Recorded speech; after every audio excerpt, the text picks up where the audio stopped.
Welcome to Krishna Bedtime Stories with the sound of rainfall. Story 11. Brahma steals the Cowherd boys and calves. Part 1. For 1 whole year, the residents of Vrindavan did not hear about the demise of the snake demon. What was the secret behind this? Let us begin just after Krishna saved his friends and calves from the Aghasura demon.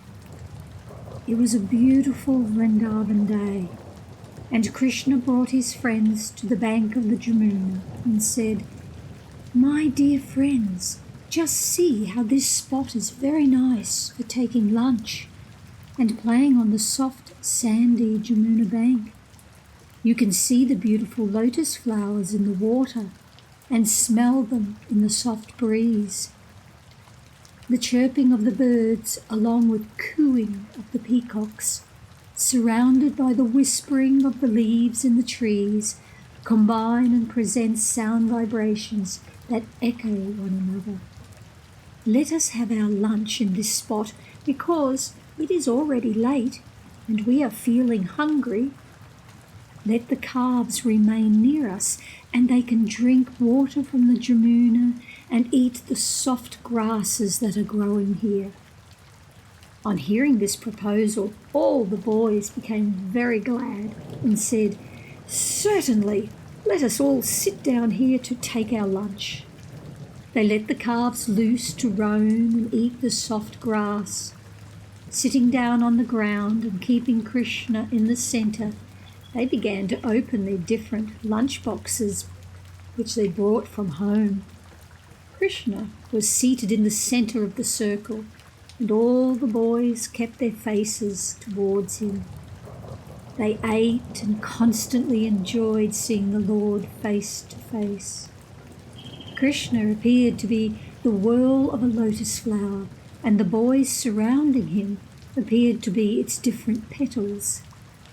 The boys collected flowers, leaves of flowers, and the barks of some trees, and placed them under their different lunch boxes.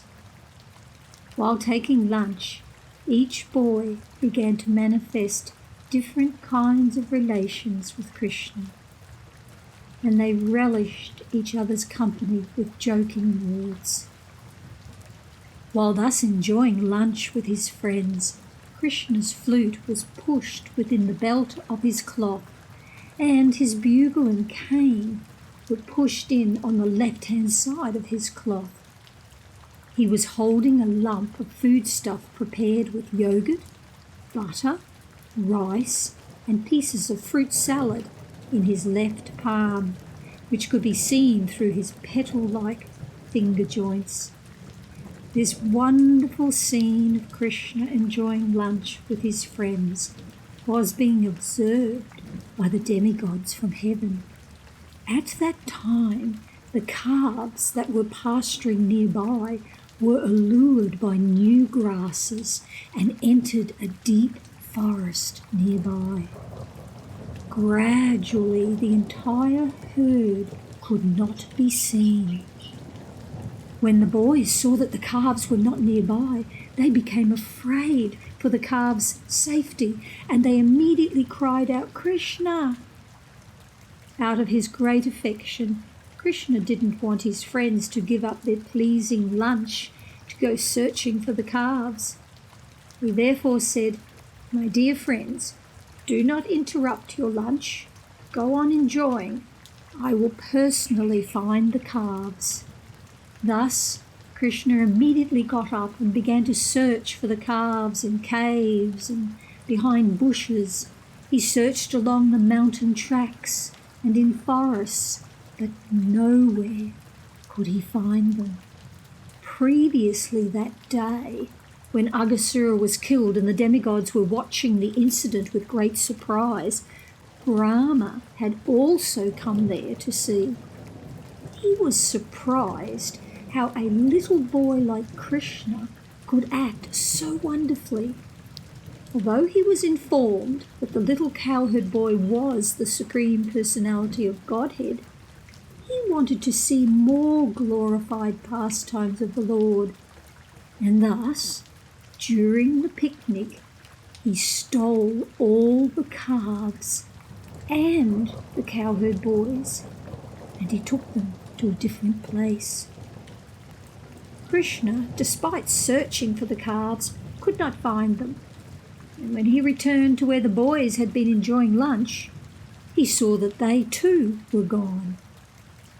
Krishna could immediately understand that Brahma was responsible for this, and he thought, Brahma has taken away all the boys and calves. How can I return to Vrindavan alone without them?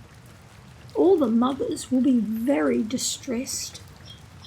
Therefore, in order to satisfy the cowherd boys' mothers and the cows, as well as to convince Brahma of the supremacy of the personality of Godhead, he immediately expanded himself as all the cowherd boys and calves. In fact, he expanded himself to become exactly like the boys, who were of all different features, facial and bodily construction, and who were different in their clothing and ornaments, voices, names, and in their behaviour and personal activities. He also expanded himself to become exactly like the calves, who too were also of different sizes, colours, names, activities, and so on. Thus, expanding himself, Krishna entered the village of Vrindavan with all the cowherd boys and calves. The residents had no knowledge of what had happened. After entering the village, the boys went to their respective mothers and homes, and all the calves entered their respective cowsheds. The mothers of the boys heard the vibration of their flutes before their arrival at their homes, and to receive them they came out and embraced them. Out of maternal affection, milk was flowing from their breasts, and they allowed the boys to drink it.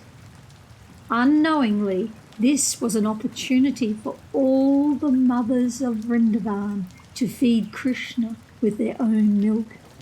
Therefore, Krishna gave not only Mother Yasoda the chance of feeding him, but now he gave the opportunity to all the motherly gopis. The boys began to deal with their mothers as usual, and the mothers also, on the approach of evening, began to bathe their respective children, decorate them with tilak and ornaments, and give them necessary food after the day's labour. The cows also, who were away in the pasturing ground, returned in the evening and began to call their respective calves. The calves immediately came to their mothers, and the mothers began to lick the bodies of the calves. Actually, the cows' affection for their calves and the motherly gopis' affection for the boys increased naturally. Although the cows and elderly gopis of Vrindavan had greater affection for Krishna than for their own offspring, after this incident, their affection for their offspring increased exactly as it did for Krishna. For 1 whole year continually, Krishna himself expanded as the calves and the cowherd boys. One day, when Krishna and Balaram were with the calves in the forest, they saw some cows grazing on the top of Govardhan Hill. The cows could see down into the valley where the calves were being taken care of by the boys. Suddenly, on sighting their calves, the cows began to run towards them. They leapt downhill. The cows were so filled with affection for their calves that they did not care about the rough path from the top of Govardhan Hill down to the pasturing ground. When they were running down the hill, their full milk bags were pouring milk onto the ground out of intense maternal affection for the calves. All these cows actually had new young calves, and the calves that were grazing beneath Govardhan Hill with the Cowherd boys were now more than 1 year old, and they were not expected to drink milk directly from the milk bag, but were satisfied with the grass. Yet all the cows came immediately and began to lick their bodies, and the calves also began to suck milk from the milk bags. There appeared to be a great bondage of affection and love between the cows and calves. When the cows were running down from the top of Govardhan Hill, the men who were taking care of them tried to stop them. Elderly cows were taken care of by the men, and the calves were taken care of by the boys. And as far as possible, the calves are kept separate from the cows, so the calves do not drink all the available milk. Therefore, the men who were taking care of the cows on the top of Govardhan Hill tried to stop them, but they failed. Baffled by their failure, they were feeling ashamed and angry. They were very unhappy. But when they came down and saw their sons, the Cowherd boys, taking care of the calves, they too all of a sudden became very affectionate towards their children. It was very astonishing. Although the men came down disappointed, baffled, and angry, as soon as they saw their children, their hearts melted with great affection. At once their anger, dissatisfaction, and unhappiness disappeared. They began to show paternal love for the children, and with great affection they lifted them up in their arms and embraced them.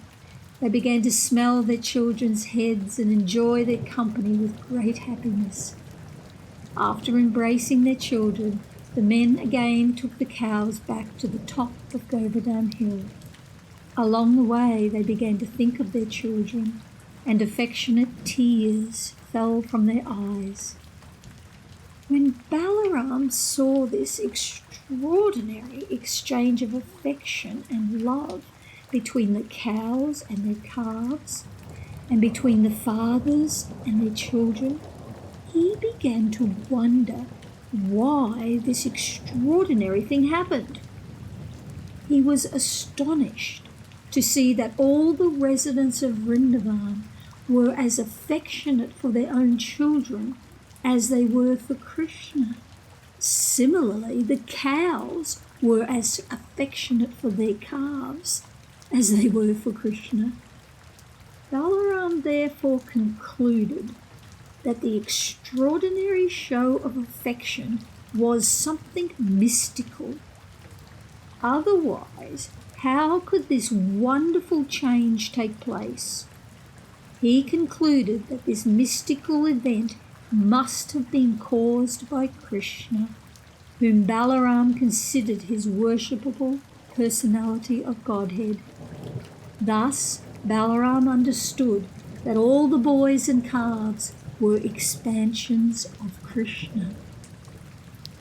We will continue hearing of this marvelous secret in Story 12, Part 2. Sweet dreams of Krishna, who is loved by the Cowherd boys and the cows of Vrindavan. Namaste.